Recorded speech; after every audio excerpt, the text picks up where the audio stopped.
welcome back to Schoolhouse Cracked. As usual, we're here enthusiastically with my good friend, Dr. Marcus Motor Chandler, professor of educators, longtime school leader, and of course, before that, mental health professional and school counselor, and the best one I know. And next to me, Mr. Brett Derickson, one of my favorite human beings, absolutely hilarious, and one of the most adept leaders and educators and work with children and staff. So today, welcome back.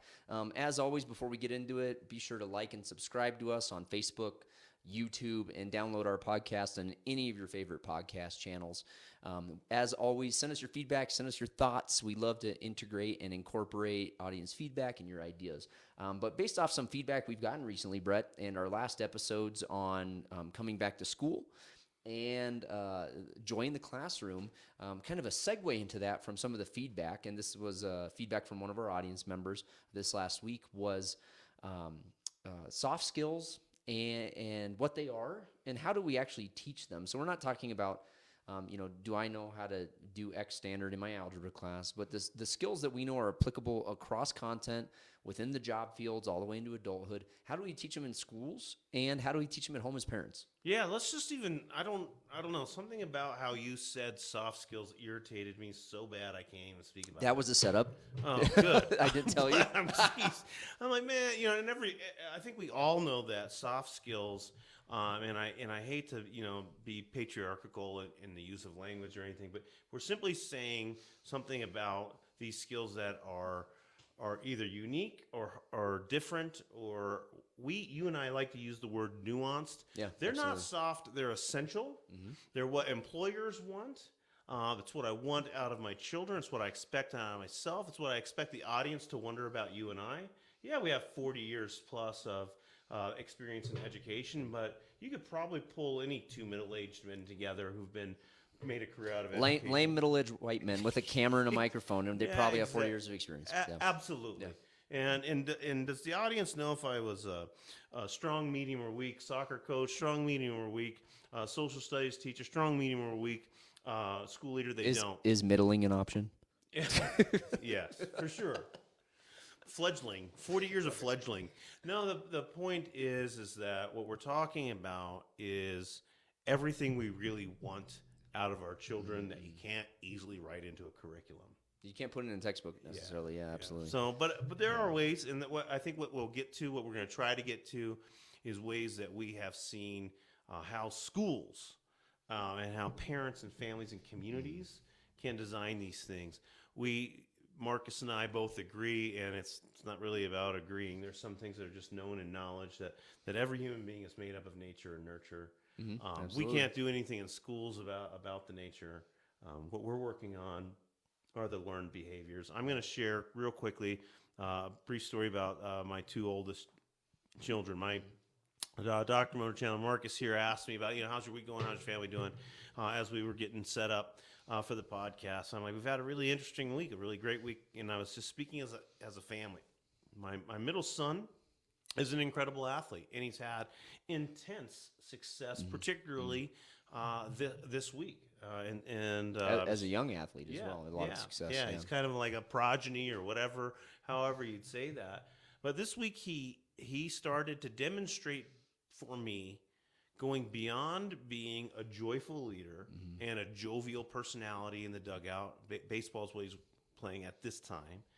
And yesterday, I talked to him in the car. I said, hey, man, great game. We talked about some of those things that I know he needed to talk about. I said, hey, I need to tell you, I think your behavior is moving from confident and joyful to being a leader of cocky and arrogant and entitled. You just kind of had like a physical, visceral reactions retelling that. Yeah, and I really did. And I could even show you. I got a little video of and if you look at his face, you can see he thinks he's better than the game. He thinks he's hot shit. Yeah, he thinks he's better than the game. I think he thinks he's better than his opponents. I think that everybody who's ever played baseball, and you have in other sports, he's hot right now. He's not spectacular. My other son at the same time is having to work off paying a speeding ticket. He made a real poor choice first week. His first week of his license, right? First week of his license. It was a choice we didn't ever expect him to make. Exhibited a behavior that we didn't understand. Right. And he's working summer camps. He's a soccer player, and he's working summer camps as a soccer coach. At that same time, he's being rewarded with opportunity after opportunity to be a part of things that he finds exciting and interesting, and it has nothing to do with the quality of soccer player he is. It has everything to do with the soft skills. The quality of character and those his, skills. His ability to connect with the adults around him in a meaningful way, the ability to connect with the young people, the ability to connect with their parents, articulate the game. They've been playing, it's a soccer camp, it's an all-day soccer camp, 8 to 4 p.m., 97-degree heat on field turf. Oh, geez. The ability to stay strong mentally. Stay resilient. And resilient and focused.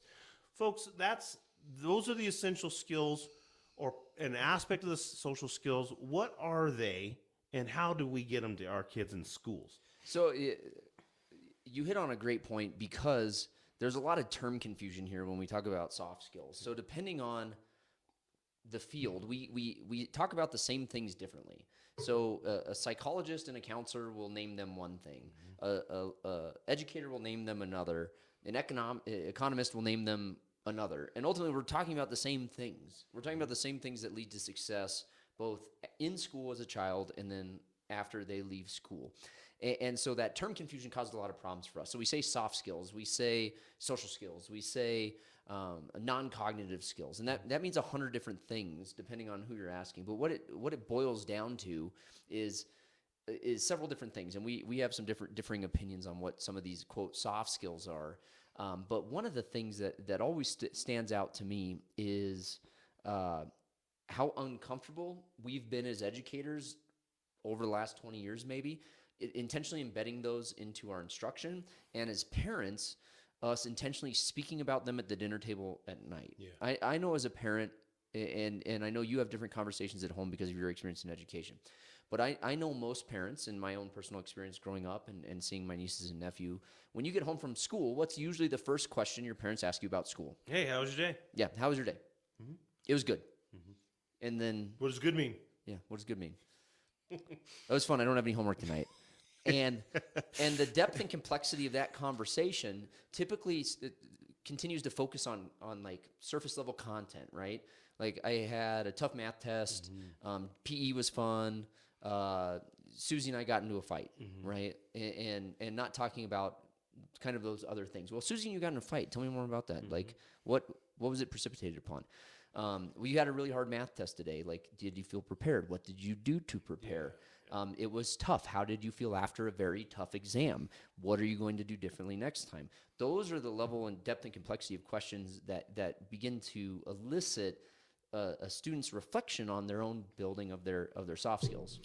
Marcus, if you don't mind me just saying, and I hope this isn't either berating or condescending to families out there, those excellent questions are asked not because they have master's degrees in psychology or work with youth for a profession. They are born out of a long-term vision for the child. Absolutely. For parents, when you're having a daily conversation, set that daily conversation up for wondering about the long-term growth of the kid. Of course, they had just a regular day. So what are we going to do to get around that? Yeah. And if we're asking ourselves, well, shoot, they failed today at something or didn't do as well as they thought, like the math test example you just gave. By asking questions about how you prepared or what will you do next time, you're allowing your student to see it as an experience. We've all heard it. You wouldn't be listening to this podcast if you haven't heard of growth mindset.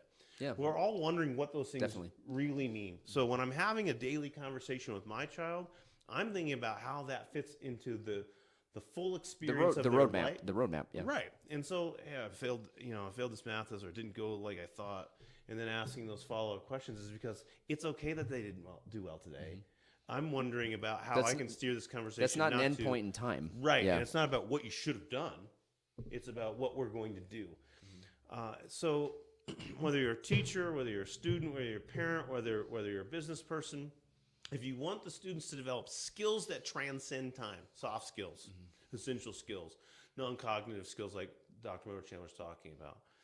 Think about the fact that this is an experience in a moment of time that we can leverage forward. Yeah. And one of the things that stands out to me that's kind of timely is I feel like I see it this time of year every year for maybe the last four summers going into a school year, and it's this garbage. It's a shit meme, and I see teachers posting it on Facebook every year, and it's initially well intentioned, but it hits that huge gap between how we build soft skills in students at home and students at school. And the meme is quote, the best thing a parent can do is to prepare a student for school is to send a respectful and polite student to school.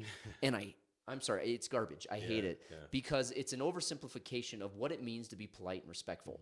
What I think it hints at is sending a compliant student to school. And you know this about me. I hate compliance for compliance sake. Compliance means you turn in your worksheet on time. It doesn't mean you actually learned anything. Yeah. And it also oversimplifies the work parents are doing at home in quote, sending a polite and respectful student to school. Culturally, that can mean something very different depending on every culture, right? Yeah. We know that.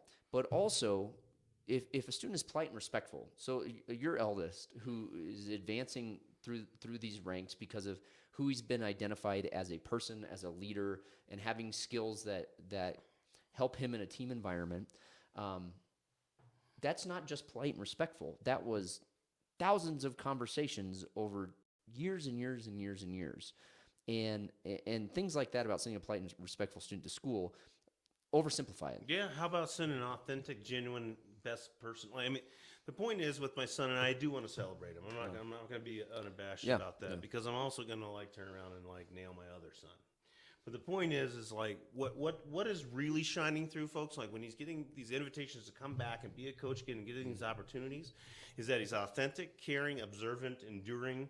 Don't just say polite and respectful. And one of the things that all the stories you've told me about him is he takes feedback from adults reflects on it and implements it. Yeah. And I'll tell you, that's a life skill that I see adults struggle with all the way till retirement. Right. And the other one about my little star athlete is the most important one, I think, to tell. Because I had a really good friend 20 years ago tell me about this when he went to teach at another school. He went to an affluent school that has an excellent reputation.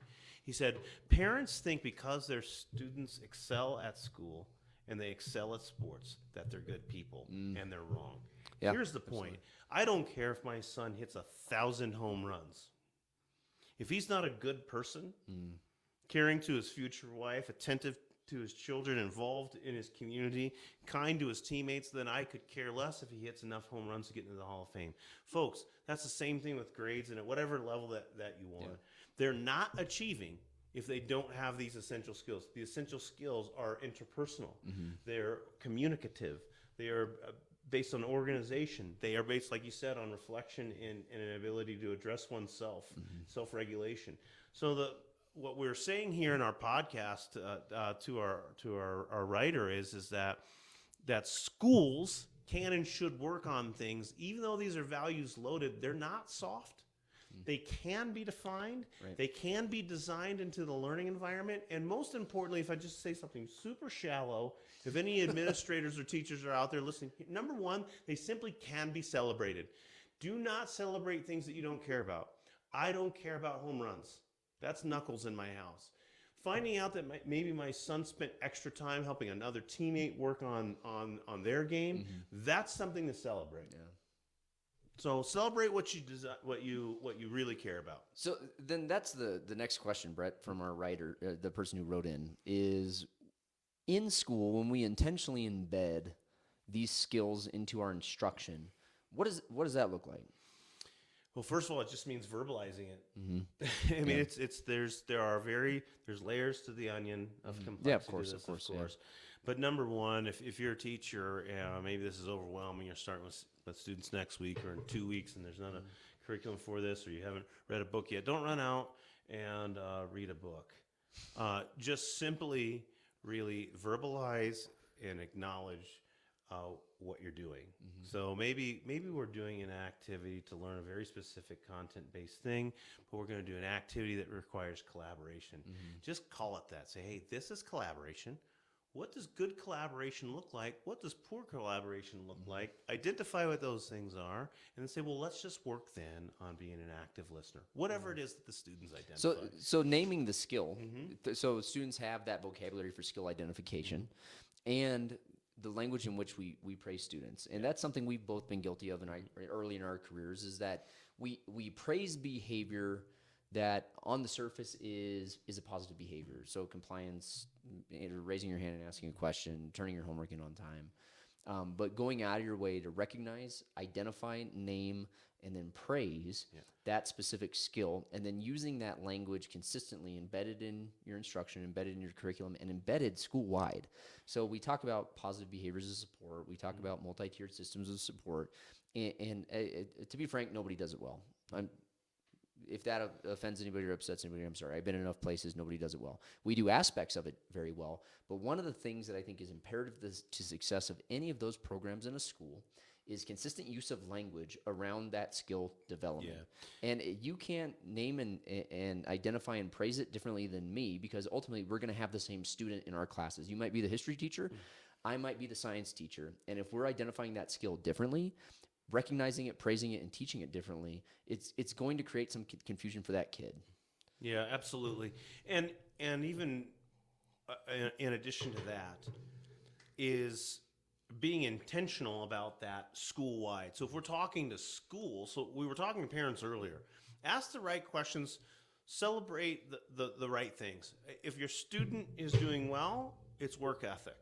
If your student isn't doing work, we're working on effort or structures or organization or advocating for yourself. You figure out what it is that is the skill. When we're talking about schools at this point, we're talking about going school-wide with clarity and intention, and it can be demonstrated and shown anywhere at any time. And for parents at home, that should be something that's easily identifiable from an outside observer as a parent. You know how your student is learning these skills and the language that's being used, so as a parent, you can reinforce it at home. Right. Right. Here's a great example of where we don't embed this the best in our schools. Is we'll have a student who wins like the coach's award for the basketball team. Oh my God! I was just about to talk to for their effort, right? Yeah. For their effort. But what does effort mean? Right. Yeah. And then, but somehow we can't get them to turn in their work. And somewhere in that brain of that child, those two things lie in the same, or they build upon each other with schema. It's like, hey, absolutely, you're the hardest working kid. You're always here. Your shoes are tied. You're ready to go. You're on the line, ready to run. You rush back from the timeout to the circle. Yeah. You do all these things. But when I go into class, you have to be asked 3 times to go get your supplies or to engage in dialogue with your partner. Yeah. Right. Yeah. So those things need to be more explicitly connected for kids. and tied together. The other piece to that for me is at home, making sure that those are also positively acknowledged. And I'm just going to go ahead and admit this one. I've got this young man that it almost sounds like I love one child and spite the other. But here's just kind of my vulnerability, is that because I find my middle son to be a little bit cocky and arrogant, I overlook that he does some incredible things as a human being. You hone in on the trigger. Yeah, and I've got to do a better job of seeing what others see in my son, which can be tremendous. An ability to connect with others, to be an influencer, and I've got to start sharpening the edges on that and acknowledging. He is a 15-year-old. He's a 15-year-old not just at school and developmentally. He's a 15-year-old in my home. Yeah, absolutely. So, kind of all told, the key takeaways I would say probably are, from our own personal experiences and everything you just talked about your children, is being explicit with the recognition of those skills, modeling them, obviously. We didn't speak too much to modeling, but if we want a student to be, quote, respectful, or if we want a student to be prompt, or we want a student to be caring, we need to model that for ourselves. And we've both seen that too often, where we expect something of a student that we're not willing to do ourselves. And we in our first episode we talked about cell phones in the classroom, and we hammered kids about not pulling out their cell phones in a classroom, but adults in a staff meeting will have their cell phones out. So be an appropriate role model, both at home and at school. Explicitly identifying it, explicitly praising it, and being consistent in our language, and knowing that spending time talking about that in instruction is not diverting you from your lesson plan, and is not taking away from us hitting that standard that day. Because ultimately, and one of the things we didn't fully get into is these skills, when built up and supported in a student, will support them across classrooms, will support them across environments. So a student who's worked on organization as a skill, and we've supported, has that skill regardless of environment. Yeah, and that's just, you're articulating one that you didn't just totally name. And it's like, focus on what matters, focus on what's enduring. This is a place where Marcus and I definitely agree. The skills, the essential skills, the soft skills, the non-cognitive skills, however it is that we name it, figure out a name for it in your school or in your home, and get on the same page. But at the end of the day, they're enduring. They're hard to teach. They must be learned, and they're what will make them successful for a lifetime. And don't over celebrate things that don't matter, because if my son at 15 years old can hit a baseball further than other 15-year-olds, at some point in time he's going to be 45 years old and worried about how his chest looks underneath his shirt. The point is that being adaptable, flexible, reflective, coachable, hardworking, those things will matter the whole time through.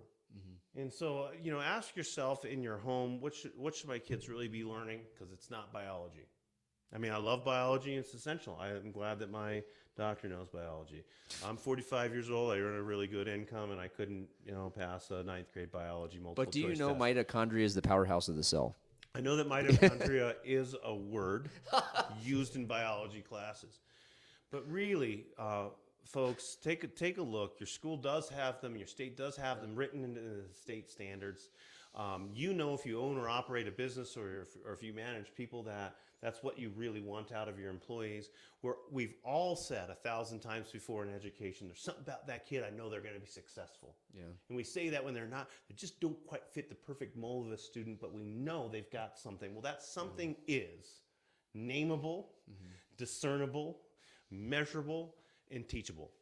And so I would say the one takeaway here, Brett, is, sometimes we say don't do this or do this, but as a teacher, and this is coming strictly from my experience as an administrator and walking into a classroom and seeing this. As a teacher, don't be afraid to take a sidestep from your lesson if it's a moment to teach and reinforce this skill in one student or the entire class. Because if you're reinforcing it for one student, ultimately that's modeling it for all students. Yeah. So don't be afraid to go down that rabbit hole in instruction. You may miss the day's target, but it'll pay dividends for you 3 months down the road. And so don't be afraid to take that sidestep. Yeah. That good first instruction, that bell-to-bell instruction, it's shit if you miss that opportunity to develop a skill that is applicable across environments. Yeah, and acknowledge what it really is. Okay. When that kid that always writes the best paper, or as your best student turns in another good piece of work, don't acknowledge their good work or their good product. Acknowledge their effort. Yeah. Acknowledge how they use the feedback. Concrete feedback. Yes. Acknowledge what the skills were that lead to the excellent product. That's what the other students need to know and understand, and that's what you need to work on as you're designing your learning lessons. Marcus, I'm done with this, but all I can tell you is that what matters to me most about you are the soft skills, the way that you've poured into me, connected into me, helped me prepare, taught me how to do things better, said honest things to me so I can improve. It's not the knowledge of infinite campus or of school systems or school law that's made me a better administrator. So I appreciate that. Yeah, and absolutely. And same to you, Brett. We got along and we connected very early on in our careers because of those things. And so, again, don't be afraid to take those opportunities at home. Don't be afraid to take those opportunities in the classroom. If you've got an administrator worth their salt, they'll understand. So as always, thanks for tuning in to Schoolhouse Cracked. You can find us on YouTube. Be sure to subscribe. Find us on Facebook, like us, and find us on any of your favorite podcast applications and download our podcast. As always, with me is Mr. Brett Derickson. the man, the myth, the legend, the guy with all the tales about dumb things he said in classrooms. Yep, they're all real, and there's even worse ones that haven't been shared yet. Thank you, Dr. Marcus Chandler, for setting us up and getting things ready. Folks, don't only listen, tune in, give us those comments, help drive the instruction. Schoolhousecracked@gmail.com. Send us your feedback, send us your thoughts. We'd love to create an episode based off of your thoughts and opinions. Thanks for tuning in. Have a wonderful day.